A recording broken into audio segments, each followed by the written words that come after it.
అందరికీ నమస్కారం అండి. ఈరోజు మనం పెరుమాండ్ల శ్రీదేవి జ్ఞానేశ్వర్ గారు రచించిన కోకిల అనే ఓ చక్కటి కథను విందాం. ఇక కథలోకి వెళ్దాం. మనోహర్ ఎంత అందమైన పేరు! పేరుకు తగినట్టుగానే అందమైన రూపం, 6 అడుగుల ఎత్తు, ఎత్తుకు తగిన పర్సనాలిటీ, నొక్కుల జుత్తు, ఏ అమ్మాయి మనసునైనా కలవరపరిచే చురుకైన చూపులతో గ్రీకు రాకుమారుడిలా ఉండే మనోహర్ అంటే మా కాలేజీ అమ్మాయిలకే చెప్పలేనంత క్రేజ్. ఒక అందమే కాదు, చదువులోనూ ఆఖరికి స్పోర్ట్స్లోనూ అతనిదే పైచేయి. అలాంటి అందమైన తెలివైన అబ్బాయితో స్నేహాన్ని ఏ ఆడపిల్లైనా కోరుకుంటుంది.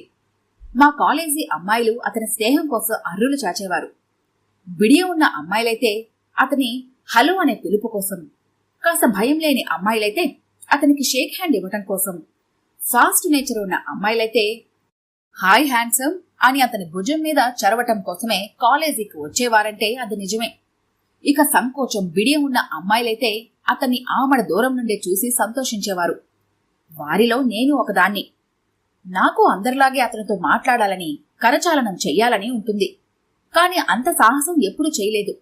అందుకు కారణం మొదటి నుండి నేను అలవర్చుకున్న రిజర్వ్డ్నెస్ కావచ్చు, లేదా నేను అందంగా ఉండననే గిల్టీ ఫీలింగ్ కావచ్చు. నిజమే, మనోహర్ చుట్టూ తిరిగాడే అమ్మాయిలు చాలా అందమైన వాళ్ళు. మరికొందరు సామాన్యమైన అందమైన కలిగి ఉన్నవారు. వాళ్లతో పోలిస్తేనా అది అందమే కాదు. నా తల్లిదండ్రులు నాకు కోకిల అని ఎందుకు పేరు పెట్టారో గాని నా రంగు అలానే ఉంటుంది, నా గొంతు కూడా అలానే ఉంటుంది. నాకున్న అసెట్ అల్లా నా తీయనైన గొంతు మాత్రమే. అందుకే నేను మనోహర్తో స్నేహం చేయాలని, అతని స్నేహాన్ని ఆశించాలని నేను కోరుకోలేదు. ఆ రోజు మా కాలేజీలో కాలేజీ డే. అంతా పండగ వాతావరణంలా ఉంది.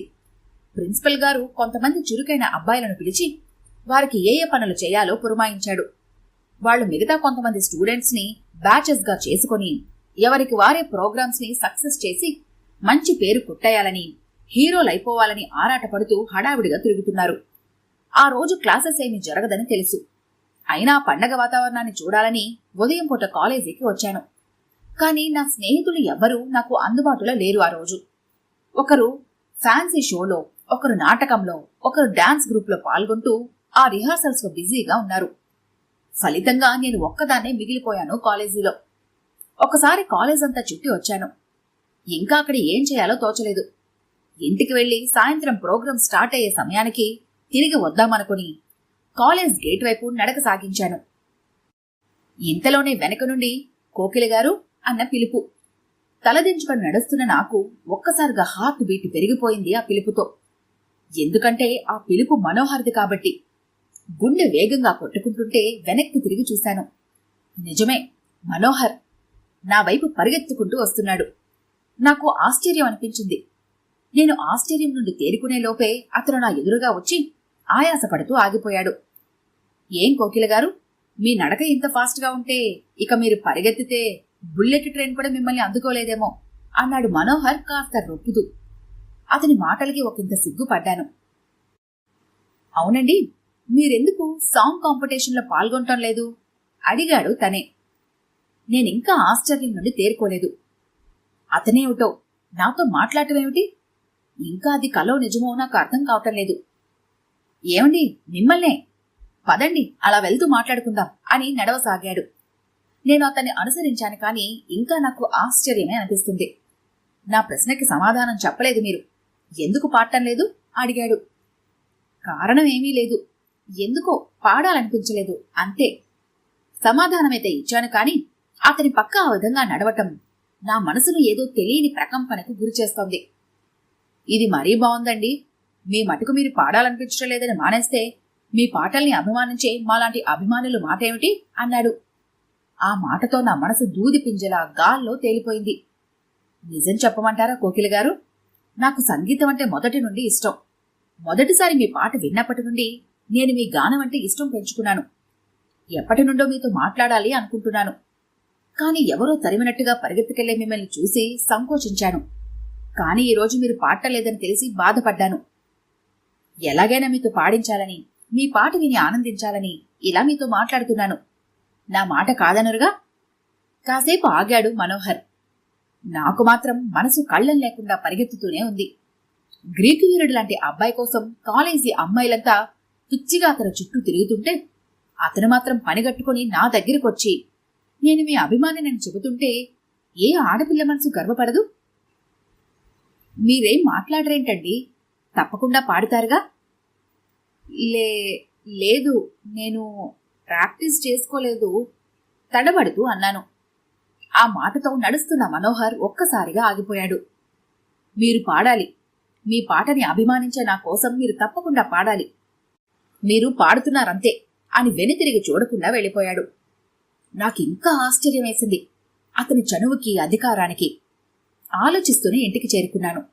ఇంట్లో ఎవరితోనూ ఏమీ మాట్లాడకుండా మంచం మీద బోర్లా పడుకుండిపోయాను.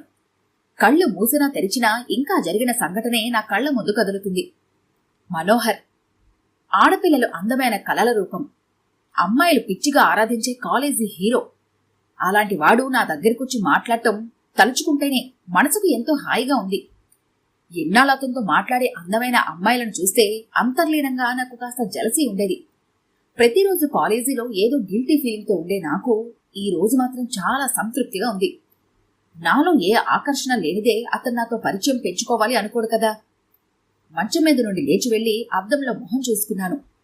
రోజు కనిపించని అందమేదో నా మొహంలో కనిపించింది ఆ రోజు.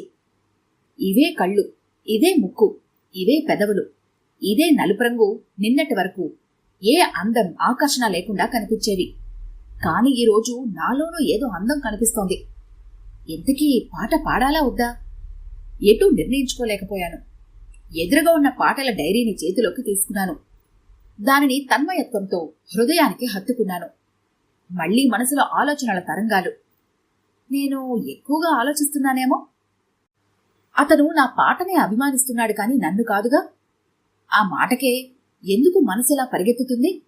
ఆ ఆలోచనలు ఎటుదారి తీస్తాయో. ఒక్కసారి తల విదిల్చాను.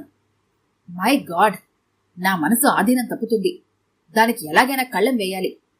పాడకూడదని నిర్ణయించుకుని పాటల డైరీని ఎక్కడి నుండి తీశానో అక్కడే ఉంచేశాను. కోకిలా, అన్నం తిందుగాన్రా అమ్మ పిలుపు. అప్పుడు గాని నాకు తెలియలేదు నేను అంతవరకు అన్నం తినలేదని. కాలేజీ నుండి వస్తూనే అమ్మా అన్నం పెట్టు, ఆకలవుతుంది అని హడావిడి చేసే నేను ఈ రోజు అసలు ఆకలి సంగతే గుర్తుకు రాలేదు నాకు. కోకిలా, నిన్నే. మళ్లీ పిలుపు. స్నానం చేసి వస్తానమ్మా బదులిచ్చాను. ఇక మనోహర్ గురించిన ఆలోచనలు మానేయాలని గట్టిగా నిర్ణయించుకుని బాత్రూం కేసి నడిచాను. సాయంత్రం 6 గంటలు. కాలేజంతా సీతాకోకల్లా తయారై వచ్చిన అమ్మాయిలతో కలకల్లాడుతోంది. హాల్ అంతా సందడి సందడిగా ఉంది. ముఖ్య అతిథులు ఉపన్యాసాలు ముగించి తమకు కేటాయించిన స్థానాల్లో కూర్చున్నారు. సాంస్కృతిక కార్యక్రమాలు ప్రారంభమయ్యాయి. ముందుగా ఫ్యాన్సీ షో అనౌన్స్ జరిగింది. అందరూ ఒక్కొక్కరుగా వచ్చి తమ అభినయాన్ని ప్రదర్శించి వెళుతున్నారు. చివరగా పిచ్చి అమ్మాయి గెటప్లో వచ్చింది ఒక అమ్మాయి. ప్రేమించి మోసపోయి గుండె పగిలి మనసు చెదిరిన పిచ్చిదానిలా అద్భుతంగా నటించింది. తనకిచ్చింది 5 నిమిషాల సమయమే అయినా ఆ కాస్త సమయంలోనే ఎంతో చక్కగా నటించింది. ఇంతవరకు మీ ముందు పిచ్చమ్మాయిలా నటించింది Soumya B Com final year. Announcement విని షాక్ అయ్యాను. సౌమ్య నా బెస్ట్ ఫ్రెండ్. ఏమాత్రం పోల్చుకోలేకపోయాను. ఎంత బాగా నటించింది. మెచ్చుకోకుండా ఉండలేకపోయాను. ఇప్పుడు పాటల పోటీ కార్యక్రమం. ఈ పాటల పోటీలో ముందుగా వస్తున్నవారు మిస్ కోకిల.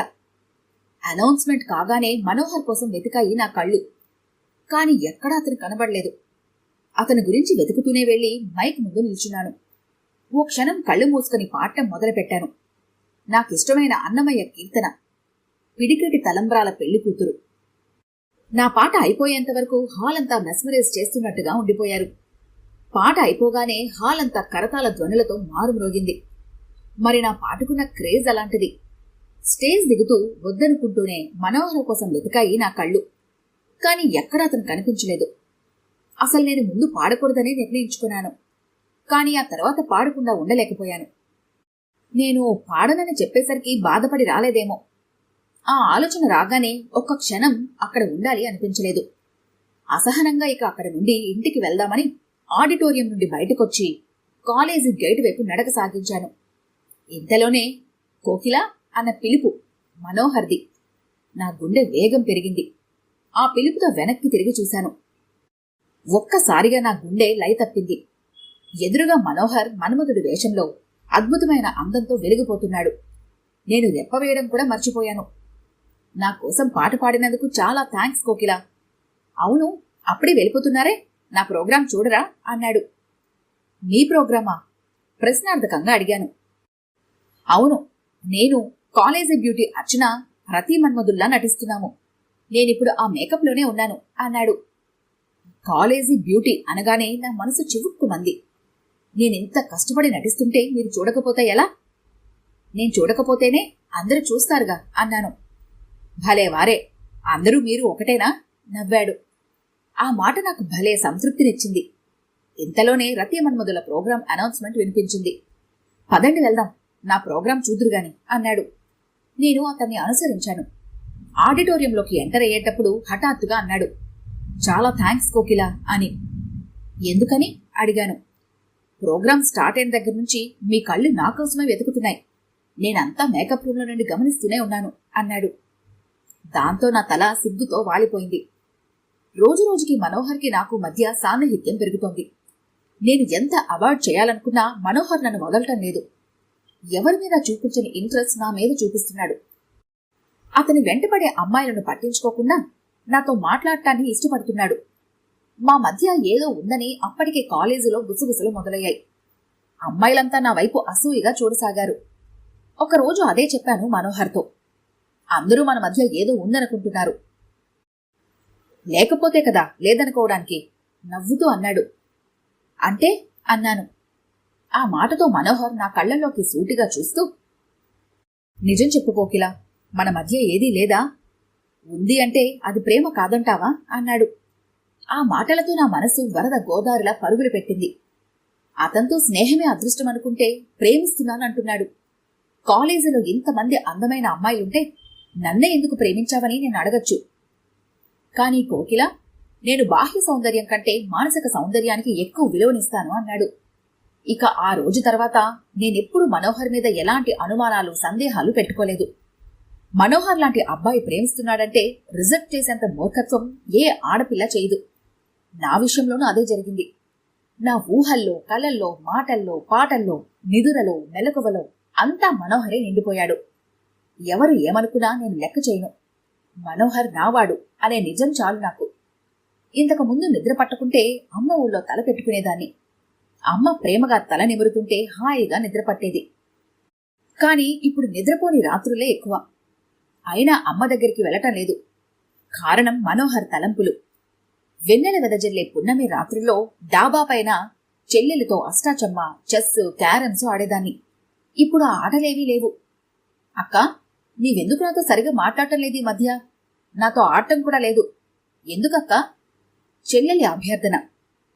కోకిలాని అమ్మ ఒక్కసారి పిలిస్తేనో ఏంటమ్మా అని పరిగెత్తికెళ్లేదాన్ని. ఇప్పుడు 10 సార్లు పిలిచినా నా నుండి సమాధానం శూన్యం. ఏమైందే నీకు అని అమ్మ విసుగు. రోజూ కాసేపైనా నాన్నతో మాట్లాడేదాన్ని. ఇప్పుడు అది కూడా లేదు. అసలు నాన్నకు కనిపించడం కూడా తగ్గిపోయింది. కోకిలేమిటి ఈ మధ్య కంటికి కూడా కనబడటం లేదు? అవును, ఎగ్జామ్స్ కదూ, టైం వేస్ట్ చేయకుండా చదువుతుందేమో. దానిని బాగా చదువుకోనివ్వు, ఏ పని చెప్పకు. నాన్న నా తరపున అమ్మకు సిఫార్సు చేశారు. ఇవేవీ పట్టించుకునే స్థితిలో నేను లేను. ఇంట్లో పరిస్థితి ఇలా ఉంటే కాలేజీలో పరిస్థితి మరోలా ఉంది. నేను మనోహర్ ధ్యాసలో పడిపోయి నా స్నేహితులను పట్టించుకోకపోయేసరికి వాళ్ళు నాకు దూరం అయిపోయారు. అయినా నేను బాధపడలేదు. మనోహర్ సహచర్యం కంటే స్నేహితులు నాకు ఎక్కువ కాదనుకున్నాను కాబట్టి. అమ్మాయిలంతా నాలో ఏం చూసి అతను నన్ను ప్రేమించాడా అని తలలు పట్టుకున్నారు. ఇక కాలేజీ బ్యూటీ అర్చన అయితే నాపై విపరీతంగా పగ పెంచుకుంది. అంతవరకు మనోహరే తన వెంటపడాలని బెట్టు చేసిన ఆమె ఆ మెట్టు దిగి ఎలాగైనా మనోహర్ని ఆకర్షించాలని, అతనిని ట్రాప్ చేయాలని ప్రయత్నాలు ముమ్మరం చేసింది. కాని మనోహర్ అవేవీ పట్టించుకోకుండా నాతో ఎప్పటిలాగే ఉంటున్నాడు. నాకు మాత్రం చాలా ఆనందంగా ఉంది. ఇన్నాళ్ళు అందంగా లేదని గిల్టీ ఫీలింగ్తో ఉన్న నాకు ఈ పరిస్థితులు చాలా సంతృప్తినిచ్చాయి. ఇలా నా ప్రపంచమే మనోహరైన సమయంలో సౌమ్య నన్ను హెచ్చరించింది. కోకిల, దారి తప్పుతున్నావు అని. నేను పట్టించుకోలేదు. నా మీద అసూయతలా అంటుందని, మనోహర్ని నన్ను విడదీయాలని చూస్తోందని ఆలోచించి సౌమ్యను కూడా నేను అవాయిడ్ చేశాను. ఫలితంగా సౌమ్య కూడా దూరమైంది. ప్రస్తుతం నాకంటూ ఉన్న మనిషి ఈ ప్రపంచంలో మనోహర్ ఒక్కడే. ఇది ప్రస్తుత నా మానసిక పరిస్థితిని బట్టి నా అభిప్రాయం. ఒకసారి ఉన్నట్టుండి నాకు చిలిపి ఆలోచన కలిగింది. అది మనోహర్ నిజమైన అందం చూడాలని. నీటిగా డ్రెస్అప్ అయి టక్ చేసుకుని ఉంటే కనిపించే అందం కాకుండా చెదిరిన జుట్టుతో నిర్లక్ష్యంగా చేసుకున్న డ్రెస్అప్లో ఏ విధంగా ఉంటాడో చూడాలని తుంటరి ఆలోచన కలిగింది నాకు. అందుకే ఒకసారి స్పెషల్ క్లాస్ అని ఇంటి నుండి తొందరగా బయలుదేరి మనోహర్ రూమ్కి వెళ్లాను. కానీ డైరెక్ట్గా తలుపు కొట్టకుండా ఇంట్లో తను ఏ విధంగా ఉంటాడో చూడాలని నెమ్మదిగా కిటికీ వైపు చేరుకున్నాను. లోపల నుండి మనోహర్, అతని ఫ్రెండ్స్ ని మాటలు వినిపిస్తున్నాయి. ఆ మాటల్లో నా పేరు వినిపించడంతో ఆసక్తిగా అనిపించి అలానే ఉండి వినసాగాను. ఏరా, నీ వెంట ఇంతమంది అమ్మాయిలు పడుతుంటే నువ్వేంట్రా ఆ కాకి వెంట పడుతున్నావు? అంత బాగా నచ్చిందారా నీకు ఆ కోకిల? ఒక ఫ్రెండ్ అంటున్నాడు. కొంపదీసి ఆమెను నిజంగానే ప్రేమిస్తున్నావా ఏమిటి? మరో ఫ్రెండ్ ప్రశ్న. ప్రేమ దోమ, just for fun and enjoy. Manohar విలాసంగా సమాధానమిచ్చాడు. ఆ సమాధానం వినగానే ఉలిక్కి పడ్డాను నేను. ఇదేమిటి ఇలా మాట్లాడుతున్నాడు? మనోహరేనా? కిటికీలో నుండి తొంగి చూశాను. సందేహం లేదు, మనోహరే. ఫ్రెండ్స్ మధ్య విలాసంగా కూర్చొని నిర్లక్ష్యంగా నవ్వుతున్నాడు. ఎంజాయ్ చేయటానికి ఆ నల్లమ్మాయ దొరికిందారా నీకు? అదే కదరా వెరైటీ. నా చుట్టూ తిరిగే అమ్మాయిలు కేవలం నా అందం చూసి నా వెంట పడుతున్నారు. అదే నాకంటే అందగాడి ఇంకెవరైనా కనిపిస్తే అతని వెంట కూడా పడతారు. కాని కోకిల అలా కాదు, నన్ను నన్నుగా ప్రేమిస్తుంది. అది కూడా నిజంగానే ప్రేమిస్తుంది. కానీ నేను ప్రేమించను. నేను ప్రేమించకుండా నటిస్తూ ఆమె నిజమైన ప్రేమను ఎంజాయ్ చేస్తాను. కాలేజీ అమ్మాయిలంతా మాకు అదృష్టం దక్కలేదని బాధపడతారు. నా పక్కన దిష్టిబొమ్మలా ఉన్న కోకిలను చూసి ఆమెను చులకనగా చూస్తారు. నన్ను త్యాగ పురుషునిలాగా చూస్తారు. I want to enjoy that feeling. Manohar చెబుతూ ఉన్నాడు. అతని ఫ్రెండ్స్ అంతా విరగబడి నవ్వుకుంటూ వింటున్నారు. నాకు మాత్రం కాళ్ళ కింద భూమి కంపించినట్టుగా ఉంది. అతని ఒక్కొక్క మాట శరాఘాతంలా తాకి గుండెను ఛిద్రం చేస్తున్నాయి. మరో విషయం, మన కాలేజీ బ్యూటీ అర్చన వాళ్ళ నాన్న పెద్ద బిజినెస్ మ్యాగ్నెట్. దాన్ని కనుక నేను ట్రాప్ చేయగలిగితే జీవితంలో వెనక్కి తిరిగి చూసుకోవాల్సిన అవసరం ఉండదు. కానీ ఇన్నాళ్ళు అది బెట్టు చేసింది. నేనే దాని వెంట కుక్కలా తిరగాలి అనుకుంది. కానీ నేను దాన్ని నిర్లక్ష్యం చేసి కోకిలి వెంట పడేసరికి భరించలేక నా వెనకాల పిచ్చిదాన్లా తిరుగుతుంది ఇప్పుడు. అయితే నీ ఫ్యూచర్ ప్లాన్ కోకిల్ని వదిలించుకొని నెమ్మదిగా అచ్చంతో సెటిల్ అయ్యి లగ్జరీ లైఫ్ ఎంజాయ్ చేస్తానంటావు, అంతేనా? అదే కదరా నా ప్లాను. మరా కాకిపిల్ల ఊరుకుంటుందంటావా? ఒకరి సందేహం. ఊరుకోక ఏం చేస్తుందిరా? ఇంతకుముందు బీకాం సౌమ్య మాత్రం ఏం చేసింది? అల్లరి చేస్తే పోయేది వాళ్ల పరువే అని వాళ్లకు మాత్రం తెలీదా ఏంటి? కానీ ఈ వెరైటీని ఇలా కొంతకాలం ఎంజాయ్ చేయనీయండి అన్నాడు. సౌమ్య పేరు వినగానే నేను ఉలిక్కి పడ్డాను. అంటే ఇతని సైకో మెంటాలిటీకి, అమ్మాయిలను మానసికంగా వేధించి పొందే పైశాచిక ఆనందానికి నాకంటే ముందుగా సౌమ్య బలైందా? మై గాడ్, ఎంత దారుణం! ఆ రోజు సౌమ్య స్టేజ్ మీద పిచ్చిదాన్లా నటించింది. ఆమె మానసిక పరిస్థితి అదన్నమాట. అందుకే ప్రతిక్షణం నన్ను హెచ్చరించింది. కానీ నాకు తల తిరిగిపోతుంది. ఇన్నాళ్ళు నేను ప్రేమించింది ఇలాంటి మనిషినా? అందమైన రూపం వెనుక ఇంత రాక్షసత్వం దాగి ఉంటుందా? ఇటువంటి మనిషి కోసమా నేను అందరినీ దూరం చేసుకుని మానసికంగా ఒంటరిగా మిగిలిపోయింది? ఎలా ఇంటికొచ్చానో నాకే అర్థం కాలేదు. ఇప్పుడు నా పరిస్థితి ఏమిటి? సౌమ్యలాగే నేను మానసికంగా కుమిలిపోవాలా? అతను నన్ను వదిలించుకున్నాక అందరూ నన్ను జాలిగా చూస్తుంటే భరించాలా? లేదు, నేను అలా బాధపడకూడదు. నా దారిలోకొచ్చి నన్ను ట్రాప్ చేసి తల్లిదండ్రులకి, చెల్లెలకి, స్నేహితులకి అందరినీ నన్ను దూరం చేశాడు. నన్ను మానసికంగా ఏకాకిని చేసి నా స్నేహంతో, నా ప్రేమతో, నా మనసుతో, నా జీవితంతో ఆటాడుకున్నాడు. అతన్ని అలానే వదిలేస్తే ఇంకా ఎంతమంది అమ్మాయిల కళల్ని ఛిద్రం చేస్తాడో. ఆ ఆలోచన రాగానే ఒక్క ఉదుటున లేచి తయారై కాలేజీకి బయలుదేరాను. నిన్నటిదాకా కాలేజీకి వస్తున్నానంటే నాలో రకరకాల ఫీలింగ్స్ ఉండేవి. ఈ రోజు అవేవీ లేవు. ఆత్మస్థైర్యంతో ధైర్యంగా తల ఎత్తుకుని కాలేజీలోకి అడుగుపెట్టాను. నేను వెళుతుంటే ఎదురుగా మనోహర్ వచ్చాడు. హలో కోకిల అనుకుంటూ. దూరం నుండి కాలేజీ బ్యూటీ అర్చన తన ఫ్రెండ్స్తో నిలబడి ఇటువైపు చూస్తోంది ఉక్రోషంగా. నేను అదేమీ గమనించినట్టే మనోహర్ పిలుపును పట్టించుకోనట్టే ముందుకు వెళ్ళిపోయాను. మనోహర్ ముందు కాస్త ఆశ్చర్యపోయి ఆ తర్వాత తేరుకొని, హలో కోకిల, నిన్నే అంటూ వెనక నుండి వేగంగా వచ్చి నా భుజం మీద చెయ్యి వేశాడు. అంతే, మరుక్షణం నా ఎడమ చెయ్యి మనోహర్ కుడి చెంపన బలంగా తాకింది. ఊహించని ఈ సంఘటనతో దూరంగా ఉండి చూస్తున్న అర్చన కొయ్యబారిపోయింది. మనోహర్ అయితే దిమ్మ తిరిగిపోయాడు. భద్రకాళిలా ఉన్న నన్ను చూసి అవాక్కైపోయి చూస్తూ ఉండిపోయాడు. బీ కేర్ఫుల్ అని చూపుడు వేలతో వార్నింగ్ ఇచ్చి అక్కడి నుండి కదిలాను. ఒక మగాడి చేతిలో మోసపోయి అందరి అవమానాలు భరించే హీన పరిస్థితి నుండి ముందుగానే తప్పించుకుని నా వ్యక్తిత్వాన్ని కాపాడుకునే అవకాశం ఇచ్చినందుకు ఆ భగవంతుడికి కృతజ్ఞతలు చెప్పుకుంటూ చెదరని ఆత్మవిశ్వాసంతో ముందుకు కదిలాను. ఈ కథ కనుక మీకు నచ్చినట్లయితే లైక్ చేయండి, షేర్ చేయండి. మరిన్ని ఇంట్రెస్టింగ్ కథల కోసం మా ఛానల్ని తప్పకుండా సబ్స్క్రైబ్ చేసుకోండి.